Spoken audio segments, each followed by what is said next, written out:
তো নমস্কার সকল দর্শক বন্ধুদের একটা নতুন ভিডিওতে স্বাগত। এখানে দেখুন, এটা হচ্ছে লঙ্কা গাছ। তো এই গাছটা আমি কিন্তু কোনো যত্নই করি না। আমার এই টবগুলোর মধ্যে আপনারা দেখতে পাচ্ছেন ঘাস হয়ে রয়েছে। আমি সময়ের অভাবে শীতে কোনো গাছ আমি লাগাতে পারিনি। যাই হোক, কিন্তু এই একটা লঙ্কা গাছ আমি একটা ছোট চারা আমার একটা ছাদের একটা কোনায় একটা টবের মধ্যে এসেছিলো। তারপরে আমি সেই চারাটাকে ওখান থেকে তুলে এখানে বসিয়ে দিই।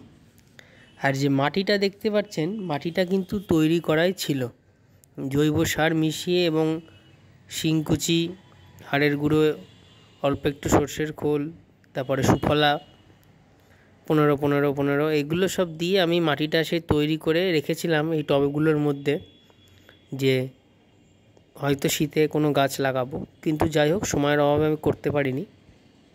তো সেই কারণে আমার গাছগুলোতে এই যে লঙ্কা গাছটা হয়েছে, দেখুন কি সুন্দর, কোনো যত্ন ছাড়াই কত লঙ্কা ধরেছে। একবার খালি আমি মাটিটা ভালো করে তৈরি করেছিলাম।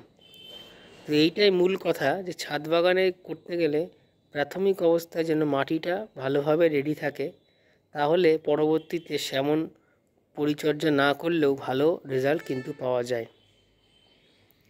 কি পরিমাণে লঙ্কা এই একটা গাছের থেকে হয়েছে আপনারা দেখুন।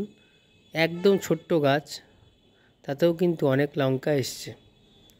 তো এইভাবে যদি আপনারা সময়ের অভাবে পরিচর্যা করতে নাও পারেন, তাহলে এই জাতীয় গাছগুলোকে ছাদে লাগান।